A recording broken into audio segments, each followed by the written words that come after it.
Alright, what's up y'all, it's LakerFan here. As y'all can see by the title of today's video, we're here to teach you how to perfect your bump stealing in NBA 2K22 Next Gen. So in today's video, you're going to see me on my 7-foot center. I myself was not the greatest at this at one point in time. Now I feel like I'm doing really well. Like I really have this completely understood, all the mechanics of where you need to be, when you need to tap X, all that stuff. We're going to teach you guys all this stuff in today's video if you're not already aware of how to do it. And if you are aware of how to do it, we'll maybe get into a couple of situations that maybe would help you understand how to do even more. So anyway, other than that, I hope you all enjoyed the video. If you do, drop a like, sub if you're new, turn on them noties, all good stuff, and like always, let's try 1,000 likes. Now, we're letting all these clips roll out just 100% full speed. We're going to be breaking all of these down. I will also showcase what build I was on with all of this gameplay, but you can see this build is coming out here freakish, bro. 2 steals in this game, this one alone as well, and I'm not gonna lie, bro, the bump steals do go nuts on this. And I will say also the passing lanes have been wonderful on this build with only bronze interceptor as well.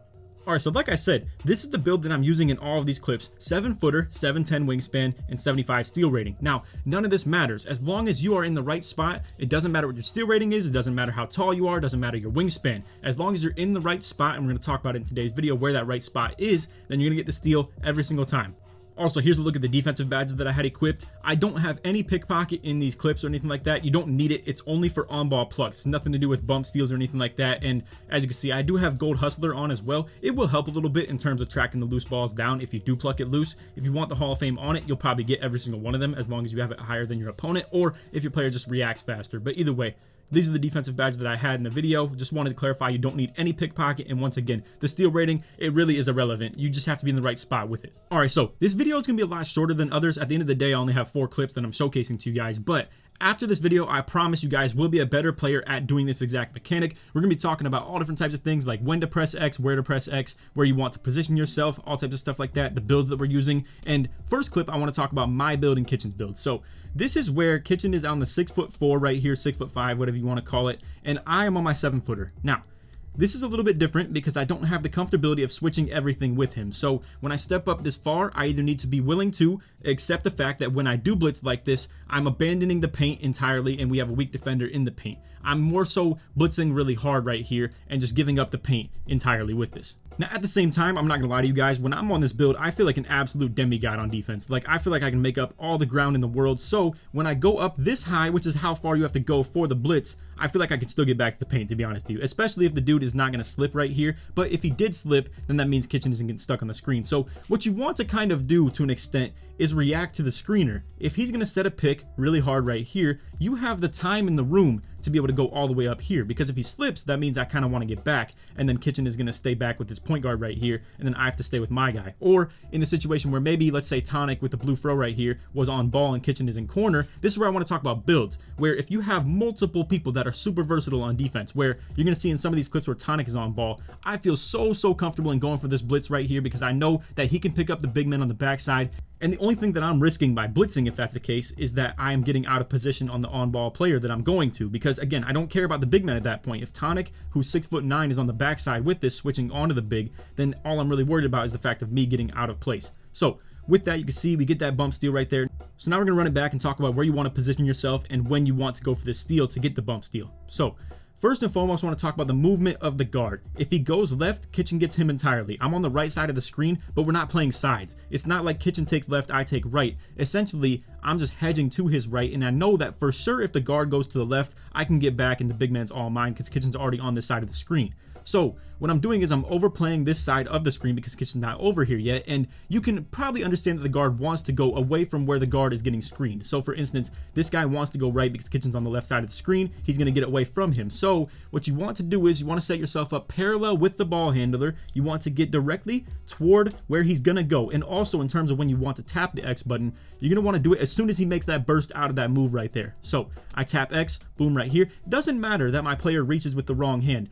The only thing that matters in this situation is that you're tapping your X button when this ball is coming towards you. Now, you can still get bump steals without tapping X, but it's really unlikely, and it's a lot less reliable, I guess I would put, and you definitely want to be tapping the X regardless. And again, maybe my player reaches with the wrong hand, but either way, me tapping my X pretty much just jostles this ball free. Again, you can get steals sometimes by not even tapping your X button if he just dribbles directly into you, as long as you place yourself in the right spot, which would be, once again, you want to be parallel and kind of backwards to him to an extent, especially if they're going super horizontal like this. So anyway, on to the next clip. We're going to give the example of me talking about having two versatile defenders in the pick and roll defense. So right here, I don't care if this guy slips or anything like that, because when I see this guard is going to take any movement toward the left, I'm passing him off with tonic. This is what I call pre-switching. Now, this gets a little bit, I would say, advanced in terms of not talking about just the blitzing, but this is sort of a communication between two defenders, where if you as an on-ball defender see that the guard is going to move to the left, you need to back up and get back behind this center to patch up the slips and the rolls if you have the versatility to do so, and Tonic on the 6'9" absolutely does. So what you're going to see him do is he gets backwards as the guard moves to the left and patches up the backside on the screen, and I can absolutely abandon the big man entirely. Because why? I see and he sees that the guard is going to take a sideways move to the left, and because of that, I'm stepping up super high. Additionally, I want to talk about this too. So Tonic walls off his right really hard. It's so clear that the only way he can move is pretty much back to the left, and it's also clear that the big man can only slip to the paint. He can't pop to the left or anything like that. If he pops off to the corner, then Tonic picks him up easy. It's all the same difference. So pretty much me and Tonic are forcing these guys into this exact movement style right here, and if he slips earlier, if the big man say slipped right down the middle right here, then I'm just going to follow with him. I might still slightly and light hedge over to the left side for Tonic just in case he gets beat really bad, and at that point we give up the 2 rather than the 3, and also Tonic might be able to get back in the lane instead. But like, say he was a little bit late to this big man's already in the paint right here and Tonic's maybe like right here, he could still get to the lane if this big man slipped earlier. So it's not about these guys being bad or anything that's allowing us to do this. It's literally just us setting them up in this situation. So again, Tonic walling off his right, I'm just going super high parallel to the left, and I'm ready for this bump steal. Boom. Just tap your X button as soon as that's coming. Easy. Hit him with a spin dunk right here. This dude goes on cold from reaching in as well. Beautiful. You love to see it. Now, once again, me and Tonic in on-ball defense. Tonic's got the ball. I got the big man. He's going to pass it off to the guard off this catch that he gets right here. Now, this is where we're both out of position, but you can already tell because we have the versatility of our builds once again, where Tonic's on the 6'9", I'm on 7-footer. I'm perfectly willing to take this guard if he moves up to the top, and I'm letting Tonic kind of take this sideline or just corner area, essentially. So, right here, as soon as he makes that move, I'm already sitting here for the bump. I'm actually in like perfect position, just literally off where I started. I mean, as soon as he starts moving, he's already done for. He had to just stand still in this situation, but you can tell what he kind of wants to do is force this mismatch. He's trying to push it at the big man and trying to get me in the ISO. At the end of the day, with this build, I just love getting ISO by guards anyway, so I don't even worry about this stuff in the first place. But naturally, what people are going to want to do is run away from the person that is on ball in most situations against them and push it at the big man, kind of just works with their screener and go left to right off screens. If you guys have super versatile builds, you can take advantage of people going super horizontal and left, right off their screens and take advantage of it in this aspect and completely just blitz them and take away that side super hard. So again, to kind of just show the play from the beginning, the guard ends up driving a little bit, hits a bailout pass to the big man. The big man is going to pass it back to the guard, and instantly he wants to drive to the right. Boom. Simple as that. Me and Tonic are absolutely on top of that stuff because, once again, the versatility and just the comfortability I have in this, where I know Tonic can switch onto this big man regardless, is there. Now with Kitchen on ball, and especially if he's on a smaller PG, like if he's on a 5'9", 5'7", something like that, instead of his 6'5", that's actually somewhat a lock, I already know he can't hang with any bigs at all. He's not going to be able to rebound. He's not going to be able to do anything, even protect himself in the passes at that point. So it really becomes less of a, I have less comfortability in blitzing in this situation. Because again, to kind of go back to the first clip right here where it is me and Kitchen on ball, when I step up this far, he can't hang with this big man at all when it comes to the box outs, the rebounding, the shot blocking, whatever the case may be. The rebounding entirely, especially too, like that really is the real driving factor of it, because this guy right here, let's say these are some comp PG and top, like super really good big man in PG. What they're going to do every single play is try and push this at me and ISO me and get our guard or our lockdown, whatever the case is, stuck in the paint with the big man, and the big man just sits paint, or he's going to go to the corner. One of the two things, and they're just going to ISO me. If he's sitting paint and this is a really tall big man and we get our point guard stuck on him, all they're going to do is chuck shots in my face all day and just literally horse the rebounds with the big man stuck with our guard on him. So at the end of the day, you can't exactly do this quite as comfortably when you have a small guard guarding the pick and roll. What your hopes are with the small guard is that he can actually play for a couple bumps himself, or just be really fast, get around the screens really quickly, and just not really require as much help from me. But again, that's where my build with the mobility is beautiful, bro. I feel so good on this build. It's so elite in terms of playing insane when it comes to perimeter D, interior D, speed, getting back on D, chase down blocks, all types of stuff like that. It's just crazy, bro. Alright, so on this clip right here, you're going to see Kitchen is on ball again. I'm going to vouch for you guys to have the taller defender in the pick and roll defense, because in this situation, if this were Tonic right here, as the guard starts moving to the left, I'm starting to kind of play for this blitz. I've already committed to it. And with this, I'm hoping Kitchen peels off to this corner, because obviously we're giving up the wide open corner three if he doesn't transfer out there, essentially. Now, at the end of the day, we're up 15-6. These guys aren't exactly the best, and it is what it is. So I kind of, we'll call this front running to an extent. I can absolutely do stuff like this when we're winning by so much, and it's kind of showboating to an extent. I mean, we're playing, with a huge lead, and they have to make really sudden decisions on this. Like, if I double team this guard, he has to pass to this big man who's not in scoring range in the first place anyway. So honestly, what this really comes down to is off the inbound, when the point guard's pushing the action too much as well, we'll kind of make this point. You're going to see the point guard is pushing the action way too soon, and the big man is not even in scoring range yet. So that's kind of the comfortability in what I did right here. You can see Kitchen, he didn't exactly go at all, so this corner got left completely wide open. But if he did go, then this is easy. Like, I mean, the big man is not up quick enough. Again, if this is Tonic, I'm absolutely picking up right here, and Tonic can absolutely just switch off to the big man. And all of this kind of stems off the inbound. So I, as the big man, I'm pressing. I'm kind of on the inbound pass. I'm here for any scary lanes or anything like that that I think I can get, or I can maybe just make this a little bit more frustrating for the point guard to get open and the big man to pass the ball to. Whereas Kitchen is kind of soft pressing. You're going to see he's on the backside, so if I do play that lane, he's still here for the guard. Now again, you're going to see he gets stuck in the body bump. It low-key might have been that too. Kitchen might have got just like stuck in this body bump animation and didn't really disengage. And again, you're going to see this guy push the action way too soon. He's pushing up the court. His teammate is literally behind half court still and not in scoring range at all. And it allows me to do stuff like this. Now, this is a little bit more scuffed. This is more so that I actually got a good steal animation. Like, obviously it's not a pluck steal. It's still a bump. It is what it is. But this right here is definitely because I got it with my left hand. I don't think I would have got this by any means if my dude uses right hand, but at the end of the day, I'm moving in this area where my guy is moving toward the left. So if I don't get the lunge or the reach with the left hand, I think that'd be kind of crazy. But either way, once again, a couple of things to talk about this clip. We've already kind of gone over it multiple times. A, he's pushing the ball up the court way too fast. B, we're like front running. We have the lead, so I can do stuff like this pretty manageably. C, it would be a lot better if we had versatility at our lockdown spot where he can switch on to the big man comfortably, and it will allow me to do stuff like this. Because again, I think what limited me as a player is that I didn't do this quite as much because I've been running with two small guards on the court whenever we play threes. So I can't exactly do stuff like this when it's a really close game or it's really good people, and especially just because, again, I have small people on the court all over the place. When we have people like Tonic in the on-ball defense, I can do this regardless of the scoreboard or anything like that. All I'm worried about when I have the tall guy with Tonic in the pick and roll D is that pretty much I'm trying to watch this guy and make sure I don't get completely out of sorts when I go for this reach in. Because if I go for this and he maybe ran super tight to the wing right here, or super tight to the top of the key, maybe I miss this and then he ends up getting a crab on me to the top of the key.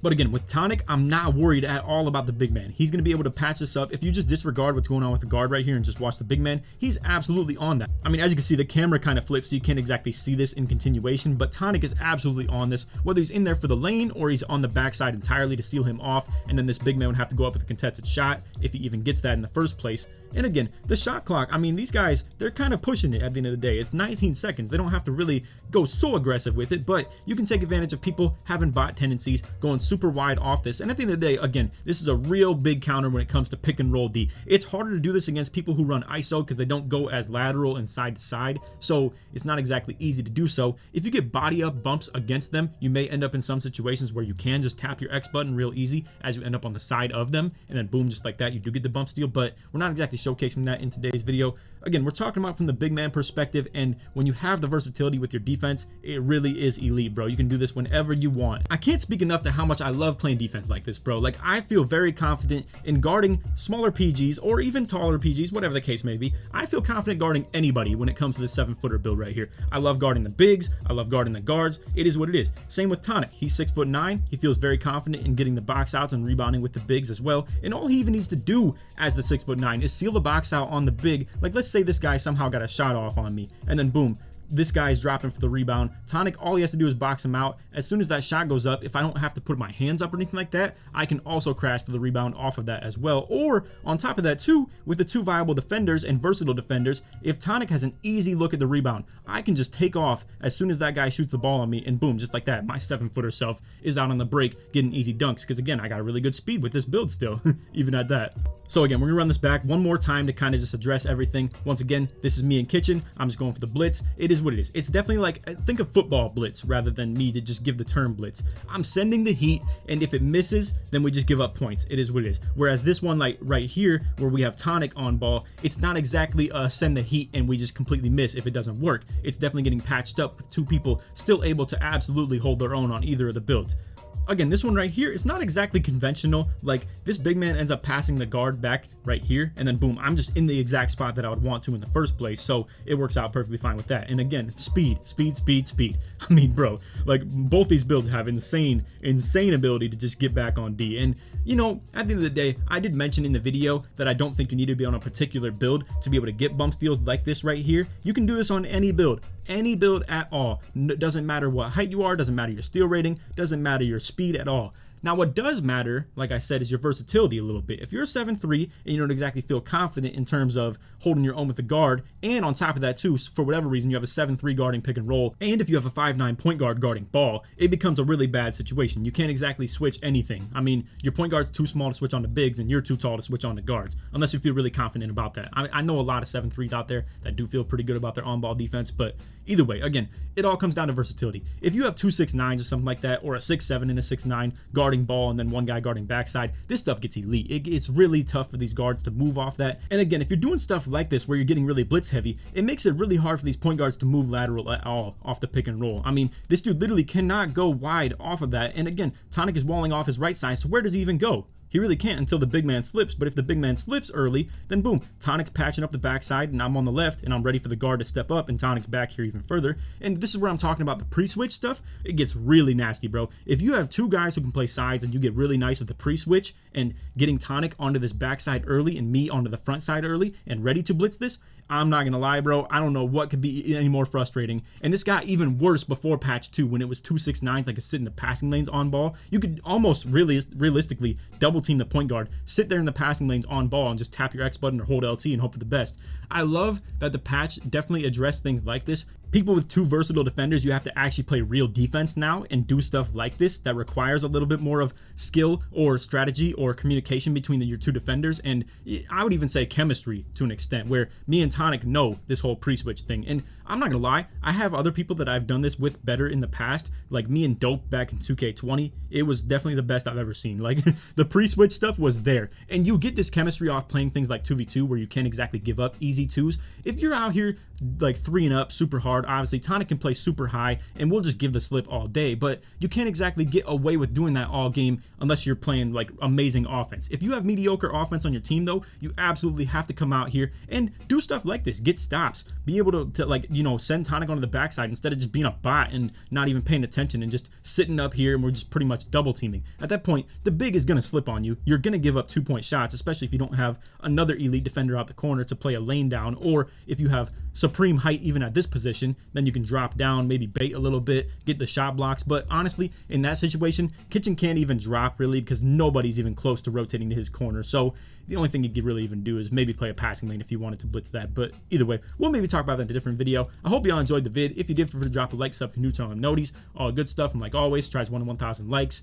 if you have any more questions at all, feel free to leave them in the comments. I'd be glad to address them, and we'll talk a lot more about videos like this. This is what I want to do with the content for pretty much the rest of the year, is give cool little tips like this while also showcasing really good gameplay. We'll maybe mix in a gameplay video next time. Honestly, it's hard to kind of pinpoint this stuff into one game. Against these guys right here, though, we did get like 2 of them, so I probably could have used this, but I didn't want to spend the whole video sitting here looking at gameplay of me not even doing it more than 2 times. So it is what it is. Anyway, like I said, that's all for the video. Hope you all enjoyed. If you made it to the end, put 7 in the comments or put bump in the comments to show support made all the way through. On that, hope you all enjoyed. Take these, man. Peace.